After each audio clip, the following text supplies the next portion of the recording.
Vedic ഏജിലെ ബാക്കി പാർട്ടാണ് നമ്മൾ പറയാൻ പോകുന്നത്. നമ്മൾ ലാസ്റ്റ് പറഞ്ഞു നിർത്തിയത് സാമൂഹിക ജീവിതത്തെക്കുറിച്ചായിരുന്നു.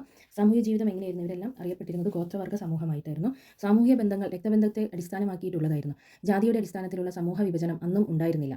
ഋഗ്വേദ സമൂഹത്തിൽ പിതൃമേധാവിത്വമായിരുന്നു നിലനിന്നിരുന്നത്. അതുകൊണ്ട് തന്നെ സ്ത്രീ ജനങ്ങൾക്ക് അവിടെ ആ ഒരു പുരുഷന്മാരുടെ അത്ര തന്നെ സ്വാധീനം ഒന്നിൽ ചെലുത്താൻ കഴിഞ്ഞിട്ടുണ്ടായിരുന്നില്ല.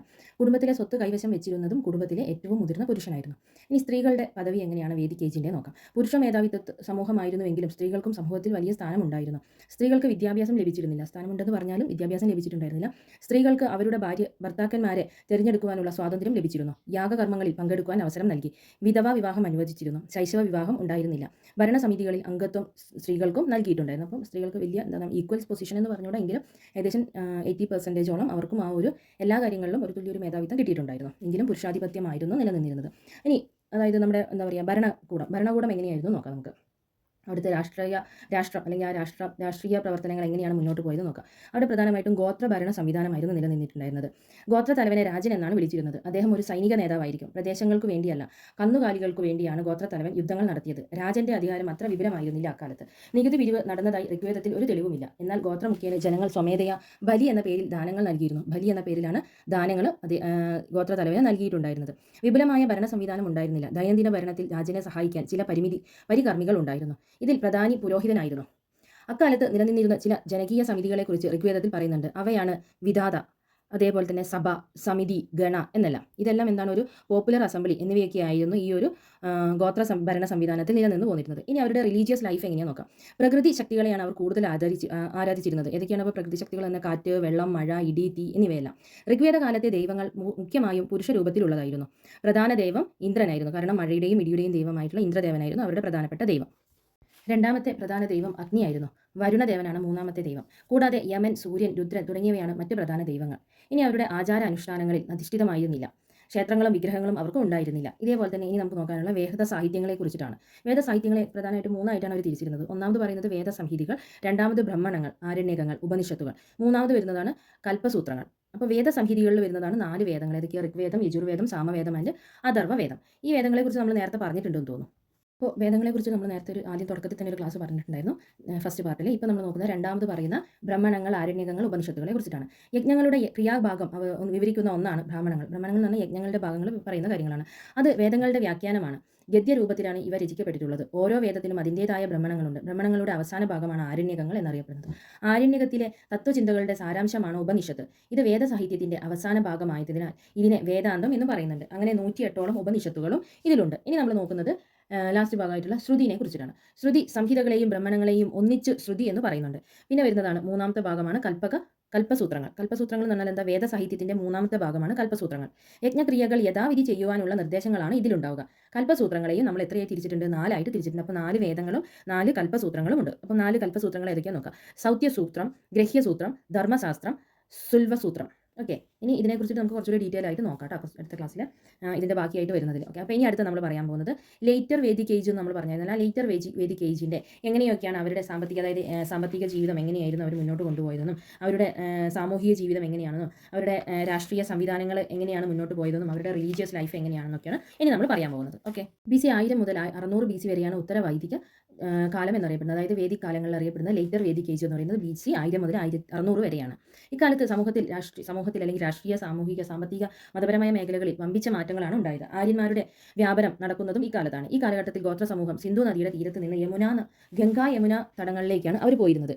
ഈ കിഴക്കോട്ടുള്ള വ്യാപനത്തെ തുടർന്ന് അവരുടെ സമ്പദ് വ്യവസ്ഥയിലും അല്ലെങ്കിൽ സാമൂഹികമായിട്ടും രാഷ്ട്രീയമായിട്ടുള്ള ഘടനയിലെല്ലാം മാറ്റങ്ങൾ വന്നു. അപ്പോൾ നമുക്ക് ആദ്യം അവരുടെ സാമ്പത്തിക ജീവിതം എങ്ങനെയായിരുന്നു നോക്കാം. ഉത്തരവൈദിക അല്ലെങ്കിൽ ഉത്തരവേദിക് കാലഘട്ടങ്ങളിൽ ഏറ്റവും പ്രധാനപ്പെട്ട കണ്ടെത്തൽ ഇരുമ്പിൻ്റേതായിരുന്നു. ഇരുമ്പ് കണ്ടുപിടിച്ചതോടെ ഇരുമ്പ് ആയുധങ്ങൾ ഉപയോഗിച്ച് ഗംഗാതടത്തിലെ വനങ്ങൾ വെട്ടി വെളുപ്പിച്ച് കൃഷിയോഗ്യമാക്കി. ഇരുമ്പിൻ്റെ ഉപയോഗവും മണ്ണിൻ്റെ ഫലഭൂയിഷ്ഠതയും അവരുടെ മുഖ്യ തൊഴിൽ കൃഷിയാക്കി മാറ്റി. ഉത്തരവൈദിക കാലത്ത് വിവിധ തരം വിളകൾ കൃഷി ചെയ്തിരുന്നു. അവ ബാർലി, നെല്ല്, തിന, കരിമ്പ്, എള്ള് എന്നിവയായിരുന്നു. കൃഷി മുൻനിരയിലേക്ക് വന്നെങ്കിലും കാലി വളർത്തൽ അവർ പൂർണ്ണമായും ഉപേക്ഷിച്ചിരുന്നില്ല. വിവിധ തരം കൈത്തൊഴിലുകളും ഉത്തരവൈദിക കാലത്ത് നിലനിന്നിരുന്നു. നെയ്ത്ത്, ആശാരിപ്പണി, തുകൽ പണി, ആഭരണ നിർമ്മാണം, പാത്ര നിർമ്മാണം എന്നിവയായിരുന്നു അവയെല്ലാം. പിന്നെ മൺപാത്ര നിർമ്മാണം എന്ന് പറഞ്ഞിട്ടുണ്ടെങ്കിൽ വേദിക് കാലഘട്ടങ്ങളിൽ 4 തരത്തിലുള്ള മൺപാത്രങ്ങളാണ് അവർ ഉപയോഗിച്ചിരുന്നത്. ഒന്ന് ചുവപ്പ് നിറമുള്ളത്, ഒന്ന് ചുവപ്പും കറുപ്പും നിറമുള്ളത്, കറുപ്പ് നിറമുള്ള മാത്രം, നാലാമത് വരുന്ന ചിത്രപ്പണിയുള്ള ചാരനിറത്തിലുള്ളത്. ഏറ്റവും കൂടുതൽ കണ്ടെത്തിയിട്ടുള്ളതും ഈ ചിത്രപ്പണിയുള്ള ചാരനിറത്തിലുള്ളവയായിരുന്നു. വ്യാപാരത്തെയും വ്യവസായത്തെയും കുറിച്ചുള്ള വിവരങ്ങളെല്ലാം അഥർവവേദത്തിൽ പറയുന്നുണ്ട്. കരമാർഗവും കടൽ മാർഗവും ഇവർ വ്യാപാരം നടത്തിയിരുന്നു. ചരക്കുകൾ പോകുന്നതിന് കാളവണ്ടികൾ ഉപയോഗിച്ചിരുന്നു. കൂടാതെ ആനയെയും കുതിരയെയും ചരക്ക് കടത്താൻ ഇവർ ഉപയോഗിച്ചിട്ടുണ്ടായിരുന്നു. ഇതെല്ലാമാണ് ഇവരുടെ സാമ്പത്തികമായിട്ടുള്ള കാര്യങ്ങളെക്കുറിച്ച് പറയുന്നത്. ഇനി അടുത്ത് നമ്മൾ നോക്കുന്നത് സാമൂഹ്യ ജീവിതത്തെക്കുറിച്ചാണ്. അതിൽ നമ്മൾ പറഞ്ഞിട്ടുണ്ടായിരുന്നത് എന്ത്? ബ്രഹ്മണർ, ക്ഷത്രിയർ, വൈശ്യർ, ശൂദ്രർ എന്നിങ്ങനെ 4 വിഭാഗങ്ങളായിട്ടാണ് തിരിച്ചിട്ടുണ്ടായിരുന്നത് എന്ന്. അതിൽ ബ്രഹ്മണരാണ് എന്ത് ചെയ്തിരുന്നത്? ഉന്നത സ്ഥാനത്ത് വഹിച്ചിട്ടുണ്ടായിരുന്നത്. അവരാണ് വേദങ്ങൾ പഠിക്കുകയും അല്ലെങ്കിൽ അത് പഠിപ്പിക്കുകയും യാഗങ്ങൾ നടത്തുകയൊക്കെ ചെയ്തത്. ക്ഷത്രിയർക്ക് കൊടുത്ത സ്ഥാനം 2ാം സ്ഥാനമായിരുന്നു. നമ്മൾ മുന്നേ പറഞ്ഞതാണ്, എങ്കിൽ ഒന്ന് റിവൈൻഡ് ചെയ്യുന്നേ ഉള്ളൂ. അവരെയാണ് എന്ത്? യോദ്ധാക്കൾ അല്ലെങ്കിൽ രാജാക്കന്മാർ, രാജ്യത്തിന്റെ സുരക്ഷ നിർവഹിക്കേണ്ടവർ എന്ന് പറഞ്ഞിരുന്നത്. വൈശ്യരാണ് കൃഷിയും വ്യാപാരം തുടങ്ങിയ നികുതി കൊടുക്കുന്ന വർഗ്ഗങ്ങളായിരുന്നു. അവർ കൃഷിയും വ്യാപാരവും ഒക്കെയായിരുന്നു അവരുടെ തൊഴിൽ. ശൂദ്രർ എന്ന് പറഞ്ഞിട്ടുണ്ടെങ്കിൽ സമൂഹത്തിൽ ഏറ്റവും താഴ്ന്ന വിഭാഗമായിരുന്നു. മറ്റു 3 വിഭാഗത്തിന്റെ സേവനമായിരുന്നു ഇവരുടെ ജോലി. ഇവർക്ക് ഉപനയനത്തിനോ അല്ലെങ്കിൽ വിദ്യാഭ്യാസത്തിനോ ഉള്ള അവകാശം ഉണ്ടായിരുന്നില്ല. ഇനി നമുക്ക് ഇവരുടെ പൊളിറ്റിക്കൽ ലൈഫ് അല്ലെങ്കിൽ പൊളിറ്റിക്കൽ ഓർഗനൈസേഷൻ, രാഷ്ട്രീയ സംവിധാനങ്ങൾ എങ്ങനെയാണ് ഇവർ കൊണ്ടുപോയത് നോക്കാം. അത് ഉത്തരവേദി കാലഘട്ടത്തിൽ രാഷ്ട്രീയ ഘടനയിൽ വലിയ മാറ്റങ്ങളാണ് വന്നത്. ഇടയ സമൂഹത്തിൽ നിന്ന് കർഷിക സമ്പദ് വ്യവസ്ഥയിലേക്കുള്ള മാറ്റമാണ് ഇതിന് കാരണം. ഗോത്രത്തിൽ അധിഷ്ഠിതമായ പഴയ രാഷ്ട്രീയ ഘടന തകരുകയും തൽസ്ഥാനത്ത് ഭൂമിശാസ്ത്രപരമായ അതിർത്തികളോട് കൂടിയ ജനപദങ്ങൾ അഥവാ രാഷ്ട്രം ഉയർന്നു വരികയും ചെയ്തു.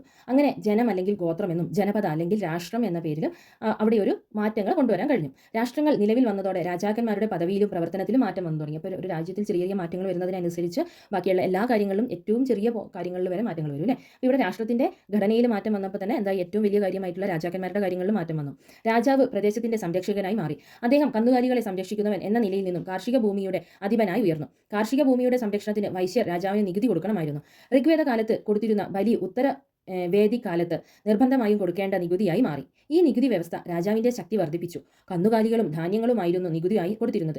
രാജാവിന്റെ അധികാരം വർദ്ധിച്ചതോടെ ഭരണകാര്യങ്ങളിൽ അദ്ദേഹത്തെ സഹായിക്കാനായി ചില ഉദ്യോഗസ്ഥരെ നിയമിച്ചു. അവരാണ് പുരോഹിതൻ അല്ലെങ്കിൽ സേനാപതി അല്ലെങ്കിൽ ഖജനാവിന്റെ സൂക്ഷിപ്പുകാരൻ എന്നെല്ലാം അറിയപ്പെടുന്നവർ. ഇതോടെ ഋഗ്വേദത്തെ കാലത്തെ ജനകീയ സമിതികളുടെ പ്രാധാന്യവും നഷ്ടപ്പെട്ടു തുടങ്ങി.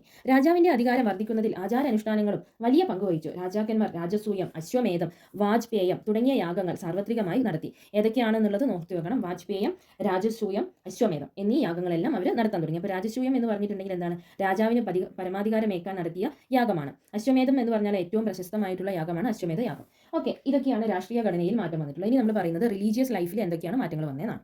മതവിശ്വാസികൾക്കും ആചാരങ്ങൾക്കും ഇക്കാലഘട്ടത്തിൽ വലിയ മാറ്റങ്ങൾ ഉണ്ടായി. ആചാരാനുഷ്ഠാനങ്ങൾ സമൂഹത്തിലെ ബ്രാഹ്മണന്മാരുടെ സ്ഥാനം ഉയർത്തി. യാഗസംസ്കാരം മതത്തിന്റെ മുഖ്യ കേന്ദ്രമായി. പ്രജാപതി പ്രധാന ദൈവമായി. കൂടാതെ വിഷ്ണു, രുദ്രൻ തുടങ്ങിയ ദൈവങ്ങൾക്കും പ്രാധാന്യം നൽകിയിരുന്നു. പുരോഹിത മേധാവിത്വവും ഉണ്ടായിരുന്നു. ഇത്രയും കാര്യങ്ങളാണ് മതവിശ്വാസത്തെക്കുറിച്ച് അല്ലെങ്കിൽ മതപരമായിട്ടുള്ള ജീവിത കാലഘട്ടത്തെക്കുറിച്ച് പറയുന്നത്. അപ്പോൾ വേദിക് കാലഘട്ടത്തെക്കുറിച്ച് നമ്മൾ പറഞ്ഞത് ഏകദേശം കഴിഞ്ഞു. ഇനി നെക്സ്റ്റ് ചാപ്റ്റർ ആയിട്ടായിരിക്കും കേട്ടോ അടുത്തത്. അപ്പോൾ ഇത്രയുമാണ് വേദിക് കാലഘട്ടത്തെക്കുറിച്ചുള്ളത്. അപ്പോൾ ഇതിലുള്ള മെയിൻ പോയിന്റ്സ് എല്ലാം എന്ത് ചെയ്യണം? നോട്ട് ചെയ്ത് വെക്കുക. നമ്മൾ പറയുന്നത് ഒന്നുകൂടി കേൾക്കുക. എന്നതിന് ശേഷം അത് ഓരോന്ന് നോട്ട് ചെയ്ത് വെച്ചതിന് ശേഷം വേണം പഠിക്കാൻ. Okay bye. അപ്പോൾ ഇനി അടുത്ത ക്ലാസ്സുമായിട്ട് നോക്കാം.